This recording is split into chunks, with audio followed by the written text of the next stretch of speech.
नमस्कार, भारत पोस्ट में आपका स्वागत है। आप देख रहे हैं भारत पोस्ट और हम पहुंचे हैं सोमेश्वर, उत्तराखंड का एक विधानसभा क्षेत्र सोमेश्वर, जहां से रेखा आर्या विधायक हैं और सरकार में राज्य मंत्री भी हैं। बाल विकास मंत्रालय उनके पास है। आज इन पहाड़ों के बीच में सोमेश्वर एक सुंदर शहर, जहां पर भारत पोस्ट का कार्यक्रम उत्तराखंड का बाजीगर कौन, जिसका तीसरा एपिसोड यहाँ पर चल रहा है। और हमारे साथ भाजपा के, कांग्रेस के और आम आदमी के 3 प्रतिनिधि हमारे साथ हैं। सबसे पहले मैं परिचय कराऊंगा आम आदमी पार्टी से अंशुल राणा जी, जो संगठन के मंत्री हैं सोमेश्वर से। जी अंशुल राणा जी। हमारे साथ बीच में हैं भाजपा के खड़क सिंह नेगी जी, जो भाजपा का नेतृत्व करेंगे और बताएंगे कि इन 4 सालों में क्या क्या काम इन्होंने किया है। तीसरे हमारे साथ हैं कांग्रेस के किशोर निहाल जी, जो ये बताएंगे कि इन्होंने काम किया है, नहीं किया है तो कितना काम किया है। इसकी जानकारी आपको इस कार्यक्रम उत्तराखंड का बाजीगर कौन के माध्यम से मिलेगी। सबसे पहले मैं जानना चाहूँगा भाजपा से कि आप 4 साल से यहाँ पर हैं, विधायक आपके हैं, सरकार आपकी है, सेंटर में भी आप बैठे हैं, तो ये बताइए कि भाजपा ने 4 साल में सोमेश्वर में क्या क्या काम किए हैं। सोमेश्वर में जब से माननीय विधायिका जी हैं, सोमेश्वर में चाहे वो किसी भी एंगल से लो, चाहे वो शिक्षा के क्षेत्र में है, चाहे वो रोडों के क्षेत्र में है, चाहे वो किसी भी क्षेत्र में है, अपने आप में उन्होंने बहुत सारे काम किए हैं। ऐसे हर क्षेत्र में ही, चाहे रोडों का है अपना और पेयजल से संबंधित है, चाहे पेयजल की समस्या है उसको भी दूर करने की भरपूर कोशिश की है। यहाँ पर अपना नज़दीकी गैस गोदाम, जिसके लिए पूरा हमारा ये क्षेत्र गैस के लिए तरस रहा था, उसको गैस गोदाम की वो अपने विधायक जी की वो रही है। और जो सब ट्रेजरी के बगैर जो हमारा यहाँ सब अल्मोड़ा बिल्कुल ज़िले में जाना पड़ता था, उसके लिए भी माननीय विधायिका जी द्वारा वो प्रयास करने के बाद यहाँ पर अपने ट्रेजरी भी खुला है। और जो तहसीलदार महोदय का न हो पाना भी एक बड़ा कठिनाई का सामना, चाहे हमें जाति प्रमाण पत्र कुछ भी है उसके लिए इंतज़ार करना पड़ता था हफ्तों या 10-15 दिन तक, तो आज हमारे तहसीलदार महोदय भी उनकी कृपा से वो भी बिल्कुल अपने तहसील में उपस्थित हैं और चारों तरफ विकास ही विकास है। आप कह रहे हैं विकास ही विकास है। मैं जानना चाहूँगा कांग्रेस से निहाल साहब, ये कह रहे हैं बहुत काम कर दिया, 4 साल में इतना काम किया, विकास की नैया बह रही है, बताइए। मैं आप सबको पहले नमन करते हुए, देखिए इनके पूरे जो है ढकोसला है। आप विकास की पहली सीढ़ी आप जहाँ पर खड़े हैं उसके सामने देख लीजिए, हमारा ये बहुत पौराणिक जो पूरे क्षेत्र का सबसे पहला प्राइमरी विद्यालय हुआ करता था, उसकी आप दशा देख लीजिए, ये इनका विकास है।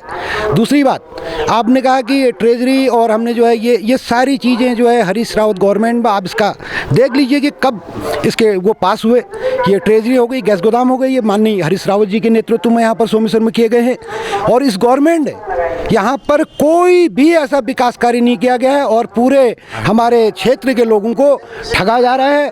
और ये घर घर जल, घर घर नल के चक्कर में जो है मेन स्रोत से कोई काम नहीं हो रहा। गांव में लोगों को लड़ा दिया जा रहा है, लोगों के घरों में पाइप डाल के आपस में ग्राम प्रधान और क्षेत्र के लोगों को लड़ाया जा रहा है। बिल्कुल इनका फेलियर, एकदम से फेलियर गवर्नमेंट है। और यहाँ पर मैं बता रहा हूँ, माननीय रेखा आर्या जी जब हमारे पार्टी में थे, उन्होंने यहाँ पर सबसे पहले हमारी पार्टी को छोड़ा कि हरीश रावत जी ने जो है महिला बेस हॉस्पिटल के बारे में यहाँ पर कोई कदम नहीं उठाया, जो कि हरीश रावत जी ने यहाँ पर महिला बेस हॉस्पिटल के लिए 10 लाख रुपया टोकन मनी के साथ और सिमली में और 2 हॉस्पिटल पूरे उत्तराखंड को दिए महिला बेस हॉस्पिटल के रूप में। सिमली में बन के तैयार है और हमारा सोमेश्वर में आज तक वो हॉस्पिटल का कहीं नामो निशान नहीं है, जिसके लिए हमारे क्षेत्र की जनता ने उसके लिए जगह भी चयन की थी। यहीं पर नज़दीक में हमारा रैत गाँव है, रैत गाँव में उसके लिए जगह का चयन भी हो गया था। लेकिन इन लोगों ने हमारे उस पार्टी को आज 4 साल तक इन्होंने उस महिला बेस हॉस्पिटल के बारे में एक शब्द भी नहीं सोचा। मैं आपसे निवेदन करता हूँ कि हमारे क्षेत्र की जनता जो है और इस क्षेत्र की जनता यहाँ से हल्द्वानी तक एक सामान्य सी प्रक्रिया, अल्ट्रासाउंड और उसके चेकअप करने के लिए जो भी महिलाओं को, आज गर्भवती महिलाओं को जाना पड़ रहा है, उसके लिए हम लोगों ने कई महिलाओं ने हमारे रास्ते में दम तोड़ दिया। हम इनसे निवेदन करते हैं, अगर आपके पास इतनी शक्ति है, अगर आपके पास जो है पूरी डबल इंजन का गवर्नमेंट है, हम कहते हैं, निवेदन करते हैं कि आप इस ये सोमेश्वर के हॉस्पिटल के जो उच्चीकरण, जो इसके एक बेसमेंट की जो एक तरीका होता है, जो इसमें संसाधन होते हैं, वो जुटाइए। दोबारा आपके पास आता हूँ। Thank you sir. मैं बात करता हूँ आम आदमी पार्टी से। नए आप उत्तराखंड में प्रवेश कर रहे हैं, तो अंशुल जी ये बताइए, क्या इन दोनों पार्टियों ने पहले से लेकर अभी तक कोई काम किए हैं क्या? जी, ये हमारा दुर्भाग्य रहा है, जो उत्तराखंड बनाने में हमारे क्रांतिकारियों ने अपना बलिदान दिया था।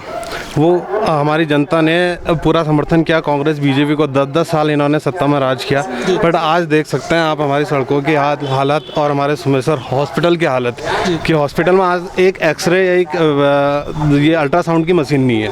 परसों बेचारी हमारी बहन माधवी बिष्ट को हल्द्वानी ले जाते हुए रास्ते में उन्होंने अपना दम तोड़ दिया। ये हमारी यहाँ की स्वास्थ्य सेवाएं हैं और ये कहते हैं कि सुमेश्वर में विकास हुआ है। अब आप हमें बता दीजिए कि सुमेश्वर में कहाँ पर को क्या विकास हुआ है। स्कूलों की हालत हम आपको बताते हैं। चनौदा स्कूल की हालत इतनी, और इस स्कूल की हालत आप देख रहे होंगे। ये स्कूल में परसों गाय का गोबर पड़ा था इतना, और इतना गोबर अभी भी वो वाली फ़ोटो मेरे पास पड़ी हुई है।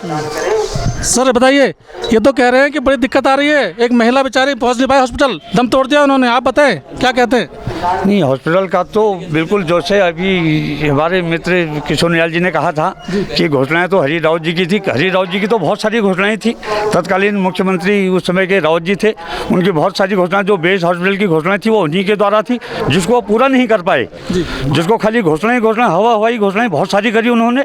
बहुत सारी और जगहों पर टोकन बनियाँ दी होंगी, टोकन बनियाँ बांट दी उन्होंने अपने लास्ट टाइम पर, क्योंकि उनको ये पता था कि आगे तो मुझे आना है नहीं, कि अपने टोकन बनी बांट दो, इस सहारे तो हम तभी कहीं आ जाएं, इस मुखलत में कहीं अगर जनता रहे और हम आ जाएं दोबारा तो फिर हम। तो अभी ये लोग कह रहे हैं, आपके सामने है, ये स्कूल के बारे में बता रहे हैं, इसकी दुर्दशा। ये ठीक स्कूल का कंडीशन, ये बहुत पुराना हमारा प्राथमिक स्कूल है। यहाँ की स्कूल तो जो चल रहा है, इसमें काम चल रहा है। जिस प्रांगण में हम खड़े हैं, ये विद्यालय ये माननीय मंत्री जी के द्वारा है, माननीय विधायक जी के द्वारा प्रयासों से ही इस विद्यालय भवन का निर्माण भी हुआ है। और आगे इसमें शीशी तो पूरा वो होना है इसका। शायद वो कभी अगर अगली बार आपका आना हो तो ये शायद वो आपको पूरा बिल्कुल। जी, आप भी कुछ कहना चाहते हैं भाई साहब, बताइए। मेरा नाम नरेंद्र सिंह नेगी है, मैं भारतीय जनता युवा मोर्चा का मंडल अध्यक्ष हूँ। तो जैसा कि अभी हमारे वरिष्ठ नेताओं द्वारा बताया गया कि इस स्कूल की दुर्दशा देखी जाए, मैं सर्वप्रथम ये बताना चाहता हूँ कि यह स्कूल, इन्होंने बोला कि आज से नहीं कालों से स्कूल है, तो कालों से इन्होंने अगर सरकार को इनको राजनीतिक रोटियाँ सीखनी है। यहाँ पे सोमेश्वर में जो है राजनीतिक अखाड़ा बनाया है। यहाँ पर मंत्री जी द्वारा, ये हमारे सौभाग्य का विषय है कि सोमेश्वर जैसी जगह के मंत्री बने। आपने देखा होगा कि आज केंद्र सरकार में भी, राज्य सरकार में भी यहाँ का नेता उभरा है। जिस प्रकार मंत्री जी की मैं कुछ यहाँ की विशेषताएं बताता हूँ। जो मंत्री जी ने हर क्षेत्र में, हर गांव में कोई पार्टीबाजी ना करते हुए उन्होंने हर शादी, जो जैसे कि हमारे कभी बहुत गरीबियों की मतलब शादियाँ होती हैं, तो उसमें मंत्री जी का पूरा अपने निजी स्वार्थ हटा के पूरा उनके लिए तत्पर रहती हैं। ये विषय तो आया नहीं कहीं पे ना। और जैसे कि दूसरा, जैसे कि ये बताया जा रहा है कि स्कूल की दशा आप देख सकते हो, आप ये लाइव देख सकते हो कि स्कूल की दशा, ये ऐसा क्या कांग्रेस सरकार में हुआ क्या ऐसा? ये आज ये जो ग्राउंड की बात कर रहे हैं, ये बताइए, आप बताइए मेरे छोटे भाई यहाँ से आइए। मेरा नाम बालम बाकुनी है, मैं कांग्रेस का प्रवक्ता हूँ। बाकुनी जी, आप बताइए कि ये क्या कह रहे हैं, इनके बारे में बताइए। मैं देखो, आप मेरे छोटे भाई नरेंद्र ने थोड़ी पिछली बातों को किया, मैं पिछली बातों से ही आता हूँ। सन 2002 में हमारा पहली इस सरकार आई। हमारे तब तत्कालीन हमारे विधायक थे प्रदीप टमटा जी, पहले विधायक थे। आज आप इस सोमेश्वर में हमसे मत पूछिए, इनसे मत पूछिए, पब्लिक में कहीं पर जाइए, तहसील किसने बनाई, डिग्री कॉलेज किसने खोला, ITI किसने खोला, पॉलिटेक्निक किसने खोली, सड़कें कहाँ से हुई, ये खेल का ग्राउंड कहाँ है, जितनी भी चीज़ें, जितने भी उच्चीकरण हुए कब हुए। उसके बाद अब आप रेखा आर्या जी की बात, रेखा आर्या जी इस 4 साल की विधायक नहीं है, वो 2 साल पहले कांग्रेस की विधायक रह चुकी हैं, जिनने उस समय कांग्रेस कहते हुए छोड़ी थी कि माननीय हरीश रावत जी मेरे क्षेत्र के जो घोषणाएं हैं उनको पूरी नहीं कर रहे। मैं कह रहा हूँ ठीक है, आपने छोड़ दी, पब्लिक ने आपको उसी सिंपैथी पर जिताया भी, वोट भी दिया, दोबारा जिता दिया। अब तो आप विधायक भी हैं, साथ में सरकार में मंत्री हैं। अब उन घोषणाओं का क्या हो रहा है? उनमें हमारा बेस हॉस्पिटल, हमारे अस्पताल का उच्चीकरण, 8 स्वीकृत पुलें, 8 पुलें हमारे क्षेत्र में बह चुकी है। इंटर कॉलेज चनौदा का भवन जो 2 करोड़ का आज भी अधूरा है, जिसका शिलान्यास माननीय रेखा आर्या जी ने तब तत्कालीन विधायक रहते हुए तक, कल दोबारा दूसरे 1 कमरे 5-8 कमरे अधूरे पड़े हुए हैं, जो शिलान्यास रेखा आर्या जी के द्वारा हुआ था। दूसरा शिलान्यास होने की तैयारी कल वहाँ फिर से है। तो इस प्रकार के ये कह रहे बिना राजनीतिक द्वेष से, अरे राजनीतिक द्वेष नहीं है तो एक भवन इंटर कॉलेज का जो एक सरकार में आपके द्वारा विधायक से जब आपने शिलान्यास किया अधूरा है, उसको छोड़ते हुए आप दूसरे भवन का शिलान्यास क्यों कर रहे? क्यों? क्या वो हरीश रावत जी की घोषणा है इस वजह से? ये क्या पक्षपात नहीं है? उसके बाद आप अस्पताल की बात कर रहे हैं, हमारा आप अस्पताल देखिएगा, एकमात्र अस्पताल इतना बड़ा सोमेश्वर, आप घूमते हुए आए होंगे, यह भी प्राथमिक स्वास्थ्य केंद्र नहीं है। हमारे क्षेत्र की विधायक मंत्री होते हुए हमारा कितना दुर्भाग्य है। ये सौभाग्य होना चाहिए था हमारा कि इस क्षेत्र की राज्य मंत्री है, और ये हमारा दुर्भाग्य बदलते जा रहा है कि 4 साल में भी इस अस्पताल का उच्चीकरण नहीं हुआ। सर आप बताइए, ये कह रहे हैं पहले जब उनके एमएलए थे तब भी काम नहीं हो पाया, अब भी काम नहीं हुआ, आप क्या कहते हैं इस बारे में? सर हम तो कहते हैं कि अभी हमारी पार्टी ने सर्वे करवाया था पूरे उत्तराखंड के स्कूलों का। आप उत्तराखंड के स्कूलों की हालत देख लीजिए, क्या हालत हमारी पार्टी ने इसका अभी कितने तारीख को करवाया था, पूरे उत्तराखंड में इसका वो करवाया था। ठीक है, आप जनता से राय लेके हमने पूरे स्कूलों की वो दिखाई थी। आप देख लीजिए हर एक स्कूल उत्तराखंड का, उसकी क्या हालत है। ये इसको बने भी ज़्यादा टाइम नहीं हो रहा है, ये अभी 4-5 महीने पहले बना है। और ये इसका दूसरा हिस्सा आप दिखाइए, यहाँ पर कोई इतना गोबर पड़ा था जो अभी मेरे फ़ोन पे सेव है। आप बोलते हैं तो मैं पब्लिकली दिखा भी देता हूँ उस चीज़ को। बीआरसी के अंदर आते हैं, ये आदर्श विद्यालय के अंतर्गत आता है, तब इसमें थोड़ी अच्छा डेंट पेंट जो दिख रहा है, ये आदर्श विद्यालय में यहाँ मॉडल स्कूल में सबसे बेस्ट स्कूल आदर्श विद्यालय है, तो एक विद्यालय तो दिखाना पड़ेगा उसके कंपेयर में, तब थोड़ी ये बेटर दिख रहा है। चीज़ होगी, दिखा दिया है। देखने वाली चीज़ है इसमें, स्टाफ कितना, टीचर कितना है, बच्चे कितने हैं। अगर टीचर कम है तो क्यों है, सरकार ने अवस्था क्यों फैला रखी है। सारे जितने भी प्राइमरी स्कूल हैं मैक्सिमम एक टीचर रहता है, छोटा एक भी कहते हैं पहाड़ में हमारे यहाँ 5 तक क्लास होती हैं, टोटल 6 क्लास हो गई।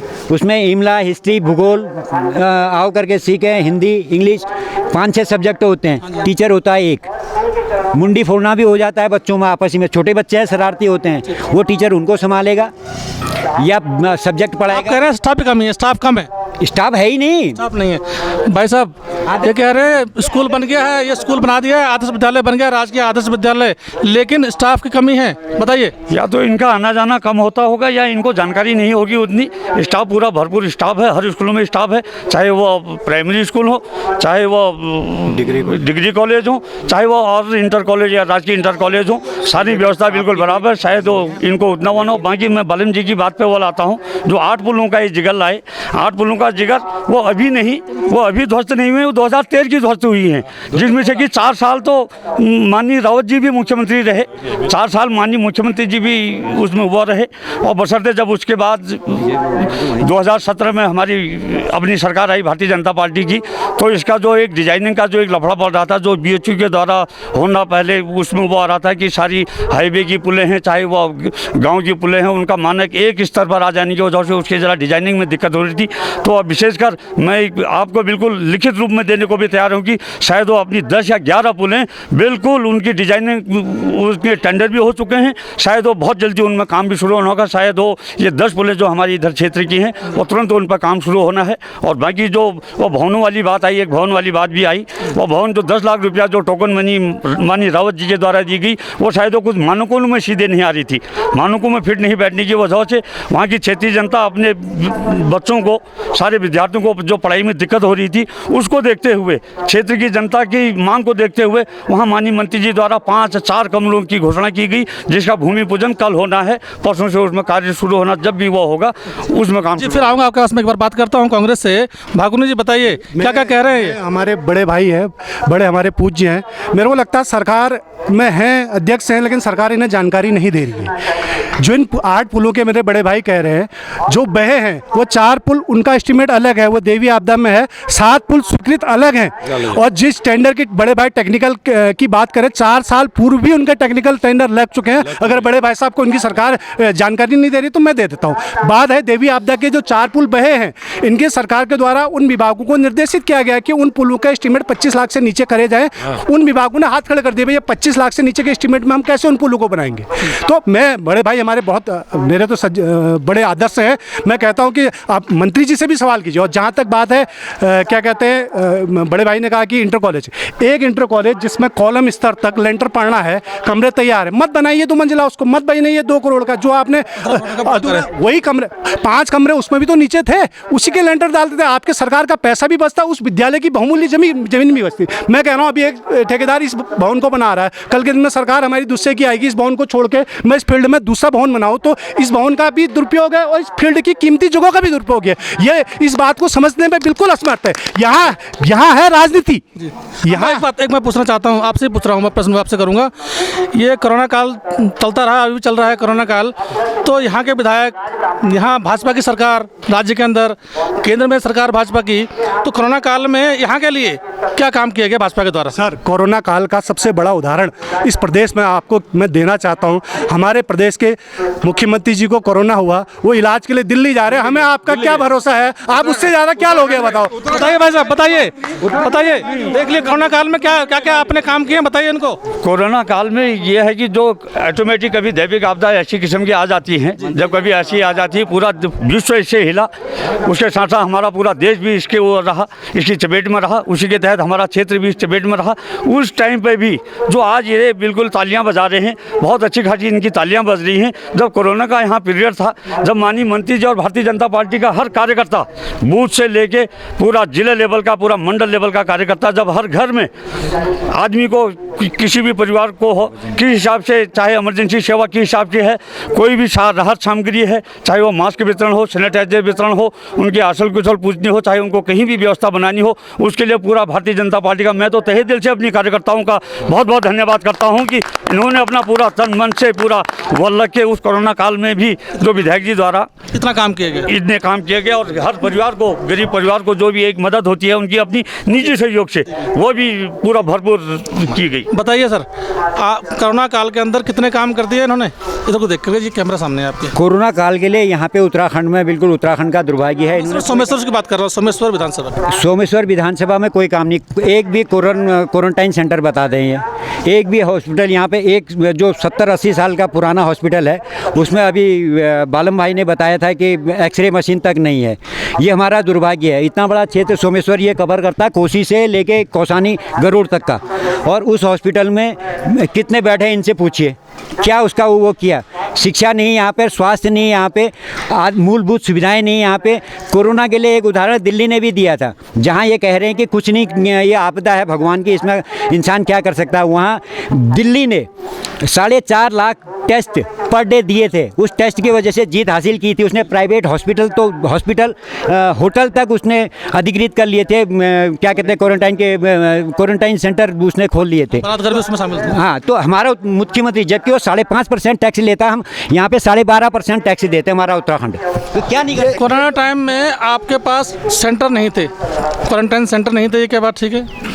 कोरोना एक ऐसी बात रही भाई साहब, उसमें आप भी संज्ञान में रखते होंगे इस बात को, जो ये अचानक ही एक जो ऐसी बिल्कुल एक महामारी का जो इसने रूप ले लिया, सारी व्यवस्था को बनने में जो जरा टाइम जैसा भी लगी जाता है, इसको भी आप मानेंगे ही मानेंगे कि भाई व्यवस्था जैसी जरा हो जाती है। क्वारंटाइन सेंटर का टाइम की जरूरत क्या थी? फिर भी प्रदेश सरकार ने इसके लिए पहल की है, फिर भी विधानसभा में अपना बना है, चाहे सोमेश्वर में नहीं बन पाया, अपना मसखाली क्षेत्र या कहाँ उसका वो किया गया, निर्माण किया गया। बाकी जो भी और आंगनबाड़ी द्वारा घर घर जाके भी अपने स्वास्थ्य केंद्र के डॉक्टर इनके द्वारा घर घर जाके भी और टेस्ट कराएंगे, ताकि आदमी को, किसी भी परिवार को इस बीमारी से छुटकारा मिल सके। हाँ जी, आप भी कुछ कह रहे हैं। जैसा कि आपने कहा कि क्वारंटाइन सेंटर, तो ये देश की बीमारी थी, ये कोई पार्टी की बीमारी नहीं थी, या बीजेपी कांग्रेस आपकी कोई पार्टी नहीं, ये तो महामारी है। हम लोगों ने सबने सहयोग करना था इसमें। मैं आपको बताता हूँ कि यहाँ समाज के ऐसे लोग थे जिन्होंने, जिसके मतलब जो खराब घर थे, उन्होंने उसको ठीक करके उन्होंने कहा कि इसमें यूज़ करो। मतलब ऐसा ये जो भ्रम राजनीति का है, ये आज का विषय नहीं, 2002 से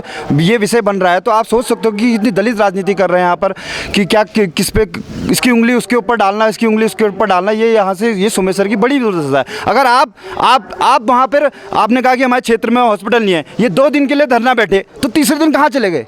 अगर क्षेत्र की जनता को पता है कि हमारी दुर्दशा खराब है, तो क्यों नहीं थी इनके साथ? तो उस वक्त क्यों नहीं दिखी? उनके 2 दिन के लिए इन्होंने धरना दिया सोमेश्वर अस्पताल में, उसके बाद तीसरे दिन क्यों नहीं था? आप इस पूरे क्षेत्र में सर्वे लिए, महिलाओं से सर्वे लिए, क्योंकि मनुष्य का तो, इंसानों को तो हम नहीं कहते, महिलाओं तक आप, महिला तो के जड़ तक जाइए, तो महिलाओं की आवाज़ से दिल से यही आएगी कि भारतीय जनता पार्टी जिंदाबाद, रेखा आर्या जिंदाबाद। काम किया है। आप बताइए सर, आप बताइए एक बार। हाँ, कोरोना काल की इनकी उपलब्धि, मैं इनकी उपलब्धि बताऊं कि आपने सारे न्यूज़पेपरों में देखा होगा, इन एक्सपायरी डेट का सारा जो आटा है वो सोमेश्वर के गरीब जनता को बांटा गया। उसके बाद उस गरीब जनता की जो है सड़ा हुआ बांटा यहाँ पब्लिक में किया गया। और कोरोना काल में इनकी कोई किसी किस्म की कोई मदद नहीं थी लोगों की। हम बता रहे हैं कि हमारे बेरोजगार भाई आज भी जो वहाँ से 100 लोग अगर आए, 100 में से जो है आज जो है बड़े मुश्किल से 20 या 30 लोग वापस गए हैं। बाकी सब लोग कोरोना काल में यहीं अपने गाँव में बैठे हुए हैं। तो आप भी कुछ कहना चाहते हैं? जो है मैं सर इतना ही कहना चाहता हूँ, मेरे छोटे भाई ने कहा कि भ्रम फैला रहे। भ्रम फैलाने का काम तो इनके माननीय मंत्री जी ने किया कि प्रधानों को 1-1 लाख, 2-2 लाख, 5-5 लाख, 9-9 लाख दिया पेपर में। मैं नहीं कह रहा, भ्रम फैलाने के पेपर में फ्रंट पेज में था कि 9-9 लाख रुपये प्रधानों को। हमारे कई रिवर्स आपको पता है, हमारे कई सारे उत्तराखंड के पलायन के बाहर गए हुए लोग हैं। इस कोरोना काल में रिवर्स पलायन हुआ। हमारे बाहर से लोग आए रिवर्स पलायन में, वो प्रधानों के ऊपर चढ़ गए। तुम्हें तो 9-9 लाख रुपया मिला है, तुम हमारी क्या रहने की व्यवस्था है, क्या खाने की व्यवस्था है? मैं आपसे एक प्रश्न इनके हमारे अध्यक्ष जी से और जो भी भारतीय जनता पार्टी के लोग हैं इनसे पूछना चाहता हूँ, उन रिवर्स पलायन के लोगों के लिए रोजगार की क्या व्यवस्था है इनके पास? प्रश्न बताइए। बहुत बढ़िया प्रश्न, सबसे बहुत महान प्रश्न है। बेरोजगारी यहाँ पर और पलायन सबसे ज़्यादा है, ये बताएं क्यों? पलायन एक तो एक मुश्त सारा पूरा जो अपना इस समय जो ये कोरोना महामारी में जो भी अपने भाई कोरोना के अलावा भी मैक्सिमम लोग पलायन कर रहे हैं उत्तराखंड से। सरकार इसके लिए क्या कर रही है? मैं वही उसी बात पे आ रहा हूँ, क्योंकि जो उस समय आ गए, जो भी अपने भाई लोग यहाँ आ गए, जो बेरोजगार हो गया आ गए, उसका दुख तो हमें भी है, पूरा क्षेत्र को दुख है। पर जब भी जो भी वो आए, उन्होंने स्वरोजगार के तहत जो भी अप्लाई की, जो उसके दायरे में आता है, जिसने उसकी कोशिश करी उसने वो रोज़गार भी पाया, उसने हर चीज़ वो भी पाया। जो उसने जिसके लिए उसने अपनी इच्छा जाहिर की वो उसको प्रदेश सरकार ने उपलब्ध कराया। और बाकी जो माननीय मंत्री जी द्वारा जो कोरोना में भी कहा, जो आटे वाली बात आई, वो शायद वो पूरा देश ने भी देखा, पूरा व्हाट्सएप फेसबुक के माध्यम से भी देखा कि किस तरह से इन लोगों ने झूठ फैलाया, किस तरह से इन लोग, हम मानते हैं गलती, ताकि जो वो हो गई थी कि एकदम उसका प्रिंट वो न हो पाना, शायद इसको आप भी समझते होंगे, पर फिर भी आटा तो इन लोगों ने भी खाया होगा, हमने भी खुद खाया है, हर परिवार ने, हर विधान। मैं कहना चाह रहा हूँ, मैं सुरेश सिंह बोरा पूर्व छात्र संघ से भी हूँ और पूर्व महामंत्री हूँ युवा मोर्चा का। जैसे कि ये कह रहे हैं कि कोरोना काल में हम लोगों ने क्या किया, सरकार ने सबसे बड़ा काम तो ये किया कि हर कंट्रोल की दुकान से हर किसी को फ्री राशन मिला गया, 3-3 महीने का राशन एडवांस में राशन दिया गया। और जैसे कि ये बोल रहे हैं कि पलायन जैसा हो रहा है कि यहाँ पर लोग आए और उनको क्या स्वरोजगार, चाहे वो कैसे भी, चाहे वो खादी ग्राम उद्योग से अपना ऋण लेके कर रहे हैं, कई लोग कर रहे हैं। किसी ने आटे की चक्की खोल ली है, किसी ने ढाबा खोल लिया, किसी ने मोटरसाइकिल कंप्यूटर की दुकान खोल ली है, किसी ने, आप जाइए इधर पर जाइए, क्या कहते हैं, चाय की जो युवंत रोग गिलास होती है उसकी एक फैक्ट्री लगा दी है यहाँ पर, यहाँ से कम 4-5 किलोमीटर आगे। और जैसे कि ये बात कर रहे हैं कि आप यहीं पर ही जाओगे मार्केट में, कई दुकानें खुल गई हैं रेडीमेड की, सिलाई मशीन की। जो लोग काम वहाँ पर सीखना चाहते, सीख के आए हैं, वो सारे लोग करने लगे हैं। यहाँ पर जाओगे तो थोड़ी देर, यहाँ पर 2 किलोमीटर आगे जाओगे आप तो वहाँ पर एक पिज़्ज़ा की दुकान है, आप पिज़्ज़ा की दुकान देख सकते हो। हमने आज तक पिज़्ज़ा नहीं देखा सोमेश्वर में, लेकिन अब हम देखने को हमें मिल रहा है। क्यों? हमारे भाई लोग अभी आप बताइए, एक सेकंड पहले आप बताइए, जवाब ले मैं 1 मिनट अंशुल आप जवाब। मैं कह रहा हूँ बिल्कुल सही कह रहे हैं आप। इस उत्तराखंड के पूरे बच्चों को कितने पलायन हुआ है वो उठा के देख लिया। पौड़ी और अल्मोड़ा सबसे ज़्यादा रिवर्स पलायन यहाँ हुआ है। उसमें हमारे पूरे उत्तराखंड में हमारे मुख्यमंत्री स्वरोजगार योजना के तहत आवेदन मांगे गए। 21,000 आवेदन अल्मोड़ा ज़िले में हुए हैं। आज अल्मोड़ा के डीएम साहब पता कर लीजिएगा 21,000 आवेदनों में कितने लोगों को हमारे मुख्यमंत्री स्वरोजगार योजना के तहत दिया गया। जिस पिज्जा की दिए दुकान में, क्या उसको मुख्यमंत्री स्वरोजगार योजना के तहत ऋण मिला है? जरा बैंक से पता कर लीजिएगा। बोरा जी आप भी पता कर लीजिएगा। मैं एक मिनट वो साहब बताइए, आप बताइए क्या कर रहे हैं? भाई साहब मैं एक मिनट बताइए, आप बताइए भाई साहब, एक मिनट काला जी आप एक मिनट। अभी भाई साहब, अभी मेरे भाई ने कहा है, सुनिए, अभी मेरे भाई ने कहा है कि सोमेश्वर में 2 दिन धरने पे बैठे, ठीक है, कांग्रेसी धरने पे बैठे थे। मैं कहना चाह रहा हूँ कि केंद्र में इनकी सरकार है, राज्य में इनकी सरकार है, फिर धरना देने के लिए हमारी जनता बैठे यहाँ पर को, ठीक है। अभी आपने बोला था कि 2 दिन के लिए हमारी, आप क्या कह रहे हैं बताइए? मैं कह रहा हूँ जैसा कि उन्होंने कहा धरना के लिए हमारे बोले, अब केंद्र में मेरी सरकार है या ये मेरे उनकी सरकार है, इसका आपका क्या मतलब? ये देश है, पूरा देश भारत देश है। इसमें ये पूरा देश है, ये सबका देश है। अगर हमें जहाँ पर कमी लगती है वहाँ पे हम सब ने विरोध करना है। बिल्कुल, जब जनता धरना देगी तब ये लोग काम करेंगे, ये इनकी सोच। मैं कह रहा हूँ, ठीक है। भाई साहब, सोमेश्वर में हमने हॉस्पिटल में एक दिन धरना दिया। आप समझो, अल्ट्रासाउंड और एक्सरे मशीन यहाँ नहीं है। मैं आपको बता मामला थोड़ा गर्म है, मामला गर्म हो गया है, तो हम लेते हैं छोटा सा ब्रेक। एक जवाब के लिए नमस्कार।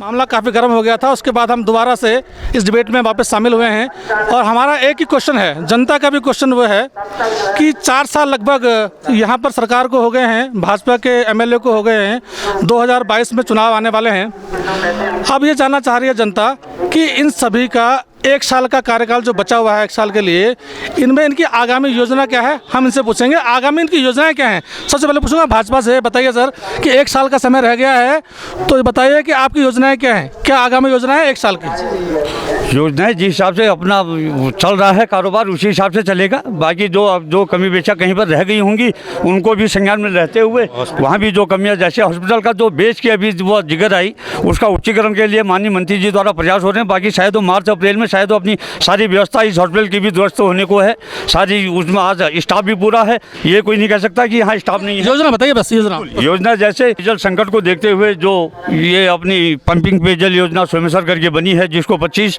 ग्राम सभाओं को जिनसे लाभान्वित होना है, उसका काम बिल्कुल जोरों में है। हर जगह जहाँ को भी पानी की पहुँचना वहाँ टैंक की उनकी व्यवस्था बन रही है और बाकी तुरंत मार्च के महीने में शायद उसमें सारी व्यवस्था की सुचारू हो जाएगी। और बाकी जो कांटली रोड ये डामरीकरण का होना है, इसका कार्य शुरू होना है, ये तुरंत हो जाएगा। अपना कोची से लेके कौसानी तक जो मोटर मार्ग है जिसको लोद भी जोड़ता है, इसमें हॉट मिक्स प्लस डामरीकरण, इसका कार्य शायद वो अगले महीने से जब भी हो जाए, इसका टेंडर हो चुके हैं, ये भी कार्य शुरू होने हैं।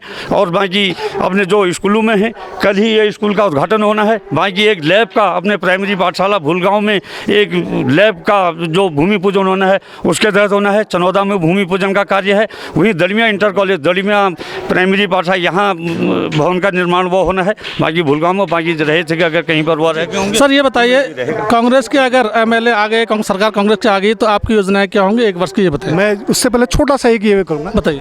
हमारे भाई ने अभी मेरे से पूछा था कि 2 दिन के धरने से क्या हुआ, पता चल गया मार्च में उसका उच्चीकरण होना है।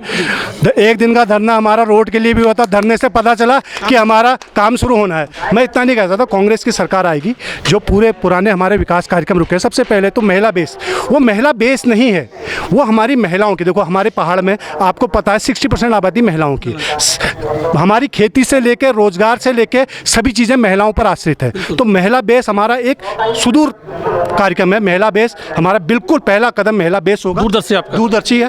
उसके साथ उसी को भविष्य में महिला मेडिकल कॉलेज में भी हम तब्दील करने की कोशिश करें। इनका जो आगे का है, इनको जो है एक ही काम करना है, इन्हें पैसा कमाना है। आप अपना बताइए, अपना योजना बताइए सर। उसके बाद मैं इनकी योजना जो बता रहा हूँ, आप नहीं बतानी सर, अपनी बतानी है। अगर आपकी सरकार आती है तो आप बताइए क्या। महिलाओं को सॉल्व, यहाँ का लक्ष्य है सोमेश्वर का, 8 पुलों का निर्माण करेंगे और महिला बेस हॉस्पिटल खोलेंगे यहाँ पर। और यहाँ पर हम सिंपल सी बात, जो 5 साल से विकास कार्य ठप है, उसे दोबारा कोसी की नदी से उनको उद्गम से बहाएंगे और पूरे खैरना तक जाएगा वो जितनी भी। अभी अब आम आदमी पार्टी मुख्य पार्टी के रूप में उभर के आने वाली है, ऐसा लोग कह रहे हैं, सर्वे में आ रहा है।